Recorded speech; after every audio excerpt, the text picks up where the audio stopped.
হয়েছে, বিচার চাই বিচার চাই, এটা আমাদের সব থেকে বড় বল।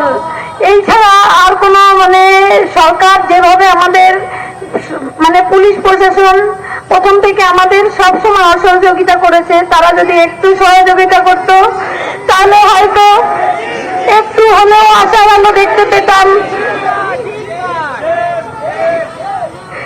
একটা এত বড় ক্রাইম হওয়ার পরেও পুলিশ পুরো পুলিশ প্রশাসন থেকে সেটা ধামাচাপা দেওয়ার চেষ্টা হয়েছে প্রথম থেকেই যত সব প্রমাণ লোপাট করার চেষ্টা হয়েছে আমার মেয়ের।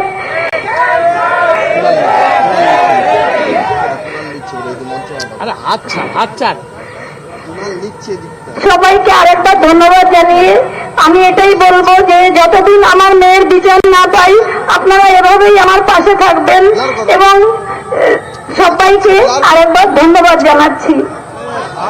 এটা হাতের সুইচ নয়, বাদিক থেকে দেখাবে তো, দেখাবে না তো,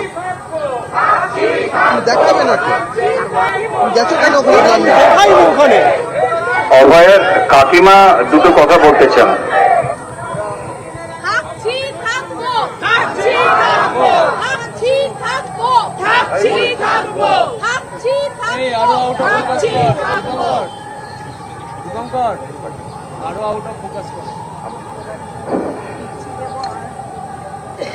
আমি অভয়ের কাকিমা, যে ছোট থেকে মেয়েটাকে চোখের সামনে বড় হতে দেখেছি, বাবা মা বাপি মা ডাক্তার সাথে সাথে কাকি ডাকটাও আমার জীবন থেকে চলে গেছে। কাকি বলে আর কেউ ডাকে না। এই ঘটনা হওয়ার 15 দিন আগেও আমরা একটা বাড়িতে আমাদের একটা অনুষ্ঠান ছিল, আমরা সবাই সারা রাত বসে একসাথে কত গল্প কত প্রাণ। বাড়িতে দুর্গাপুজো হবে, সেই দুর্গাপুজোর প্রস্তুতি নিয়ে কত কথা। তার 10 দিন পরে যে আমাদের ভাগ্যে এই নিষ্ঠুর দিনটা অপেক্ষা করছে, আমরা কেউ কল্পনাতেও কোনোদিন ভাবতে পারিনি যে আমাদের জন্য এই দিনটা অপেক্ষা করছে। সেই দিনটা যা যা ঘটনা সেগুলো তো আপনারা সবাই জানেন সংবাদ মাধ্যমের মধ্যে থেকে, নতুন করে আর কিছু বলার নেই।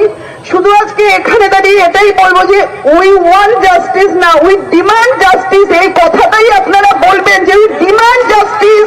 আমরা ওয়ান্ট নয়, উই ডিমান্ড। আমাদের জাস্টিস দিতেই হবে, এটাই হচ্ছে কথা। আর কোনো কথা বলবো না যতদিন না এই ঘটনা সুবিচার হয় এবং এই নিষ্ঠুর নির্মম হত্যার যতদিন না কোনো আমরা বিচার পাই, আপনারা কেউ রাস্তা ছাড়বেন না। আমরা হয়তো সবসময় বেরোতে পারি না, অনেক প্রতিকূলতা অনেক বাধা আছে আমাদের, কিন্তু আপনারা কেউ ছাড়বেন না এই জায়গা।